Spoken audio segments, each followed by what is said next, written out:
주안의 만나 5월 29일 금요일 묵상을 함께 나오도록 하겠습니다. 오늘 말씀은 하박국 2장 2절에서 11절 말씀으로요. 의인은 믿음으로 말미암아 살리라 라고 하는 제목으로 함께 묵상을 나오도록 하겠습니다.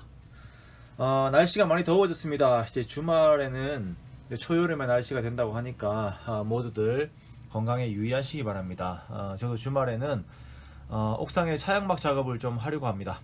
그러면 이제 건물의 온도도 전체적으로 내려가고 옥상에 대한 활용도도 좋아질 것 같아서요. 교회가 우리들에게 예배의 공간이 됩니다. 그리고 또한 영적으로 성장하는 훈련의 공간들이 됨과 동시에 쉼의 공간들이 되어야겠지요. 하나하나 그런 꿈들을 가지고서 교회 공간들을 만들어가는 기대가 있습니다. 그래서 그런 의미로 오랜만에 옥상에서 자라고 있는 식물들 사진을 함께 공유하도록 하겠습니다. 보니까 여기 토마토도 조금씩 열고 있고요. 그리고 보니까 수박도 있고 고추도 아주 조그만하게 이렇게 이제 자라고 있습니다. 그런 것들 보면서 야, 정말 생명력이란 참 대단한 것이구나. 그리고 시간이 가면 갈수록 이런 열매들에 대한 기대감들이 있네요.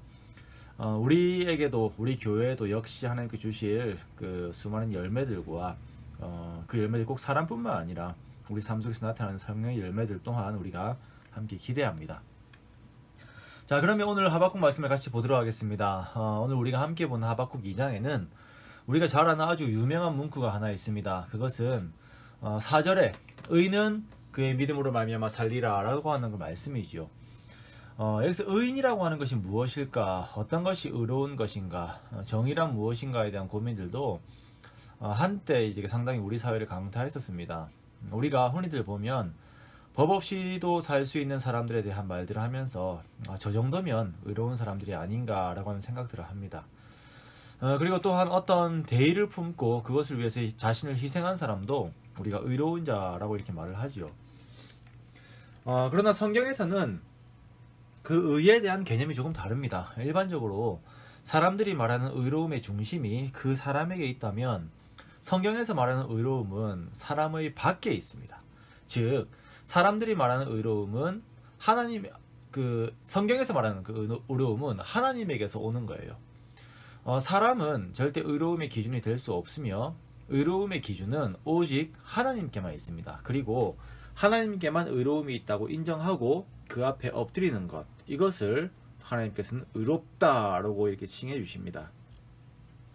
이에 대한 논쟁이 욥기에서 나타나는 욥과 그의 친구들과의 토론이죠.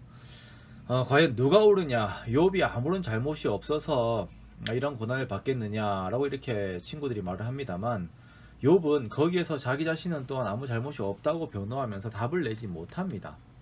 그때 하나님께서 등장하셔서 욥과 친구들에게 궁극적으로 하시는 말씀은 온 세계가 사람들이 생각하는 원리로 돌아가는 것이 아니라 하나님의 주권적인 통치로 진행되는 것이며 그 주권을 인정하는 것이 의로움이다 라고 말씀하십니다. 그렇습니다. 인간에게 있어서 의로움이라고 하는 것은 참된 의로움의 기준 되시는 하나님의 주권을 인정하는 것입니다. 그것이 의입니다. 우리가 함께 보고 있는 하박국도 그러한 맥락에서 그 흐름이 진행이 됩니다. 하박국은 자기에게 이해가 되지 않는 상황이 계속 벌어지고 있을 때에 성급하게 현상을 판단하거나 스스로 낙담하지 않고 하나님의 말씀을 기다렸습니다. 그리고 그는 마침내 하나님의 답을 얻을 수가 있었습니다. 우리는 성루에서 하나님의 말씀을 기다리고 있던 하박국과 그리고 그에 대해 응답하시는 하나님과의 관계를 보고 있습니다. 하나님께서는 하박국에게 묵시를 말씀하시고 그것을 판에 명백히 새기되 달려가면서 읽을 수 있게 명확하게 하라라고 이렇게 말씀하세요. 이것은 모든 사람들이 다 알 수 있을 정도로 하나님의 말씀을 명확하게 전달하라라고 하는 그 의미입니다. 그 내용은 6절부터 시작되는 바벨론에 임하는 화인데요. 그런데 3절 말씀해 보니까 이 묵시는 정한 때가 있다라고 말씀하고 있습니다. 자, 그런데 이것이 이루어지는 것이 또한 더디게 이루어져요. 하지만 반드시 이루어질 일입니다. 하나님의 말씀이 이런 것입니다. 더디지만 반드시 이루어지는 일이에요. 자, 그런데 여기에서 하나님의 주권을 인정하느냐 그렇지 않느냐에서 의로움의 여부가 결정이 되게 됩니다. 무슨 말이냐면 하나님의 말씀이 더딜 때에 하나님의 뜻이 내 뜻과는 다르게 당장에 이루어지지 않는 것처럼 보일 때에 우리들에게서 내 뜻이 나와버리는 경우가 있다라는 것입니다. 하나님의 뜻이 빨리 이루어지지 않는다고 해서 내가 내 속에서 하나님의 뜻이 아닌 내 뜻을 발휘하면서 그것이 마치 어떤 이 세상의 정의인 것처럼 공의인 것처럼 그것이 마치 어떤 하나님의 뜻인 것처럼 내가 드러낼 때가 있다라는 것이에요. 히브리서 10장 38절에서 39절에 보면 나의 의인은 믿음으로 말미암아 살리라. 또한 뒤로 물러가면 내 마음이 그를 기뻐하지 아니하리라 하셨느니라. 우리는 뒤로 물러가 멸망할 자가 아니요 오직 영혼을 구원함에 이르는 믿음을 가진 자니라 라고 하박국의 말씀을 인용하는 것이 나오는데요. 즉 사람들이 하나님의 말씀이 빨리 이루어지지 않으면 그리고 내 생각대로 이루어지지 않으면 자신의 생각을 반영하여서 움직이게 되는데 이러한 현상은 결국 뒤로 물러가는 결과를 가지고 온다라는 것입니다. 뒤로 물러간다라고 하는 것은 믿음대로 움직이는 것이 아니라 내 옛 자아가 원하는 대로 때로는 혈기로 때로는 좌절로 그 상황에 밀려서 주저앉아 버리는 것을 의미합니다.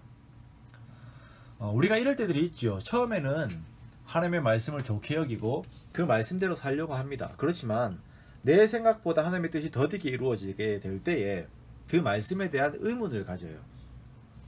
이것이 마귀가 넣어주는 생각입니다. 그러한 의문의 연속은 믿음의 약해짐이라고 하는 결과를 가지고 오게 하고 결국은 세상이 말하는 대로 또한 내 성격대로 내 감정대로 일을 진행해 버리는 경우들이 있다는 것입니다. 자, 그것이 어떤 경우라고요? 뒤로 물러가는 자, 다시 되돌아가는 자라는 것입니다. 그러나 진짜 의의 사람, 믿음의 사람은 그 상황에서도 하나님의 주권을 인정하고 그 마음을 여전히 하나님을 믿는 믿음이라고 하는 근본 위에 올려놓습니다.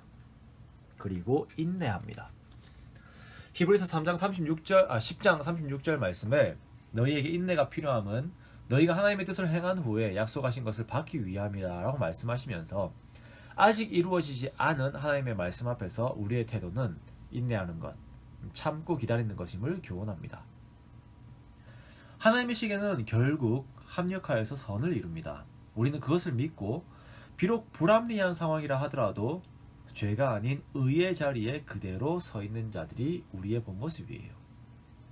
이러한 의로운 태도 속에서 이러한 믿음의 태도 속에서 우리는 영혼을 구원함을 이루는 것입니다. 오늘도 우리들에게 주어지는 수많은 힘든 상황들과 불합리한 상황들 속에서 이 말씀을 붙들고 의와 믿음 안에서 인내하고 견디며 주님 붙잡는 저와 여러분 되시기 원합니다. 세상 사람들은 힘듦이 있으면 보상거리를 찾지만 그리스도인들은 힘듦 속에서 하나님께 더욱 집중하는 자들입니다. 이것이 신앙인의 태도입니다. 성루에서 하나님의 응답을 기다리는 하박국에게 결국은 찾아오셔서 말씀하시며 하박국의 무례한 질문에 답을 주신 하나님의 관심과 사랑이 우리에게도 동일함을 기억하고 오늘도 하나님 앞에 서서 주어진 삶을 살아가는 저와 여러분 되시기를 주님의 이름으로 축원합니다.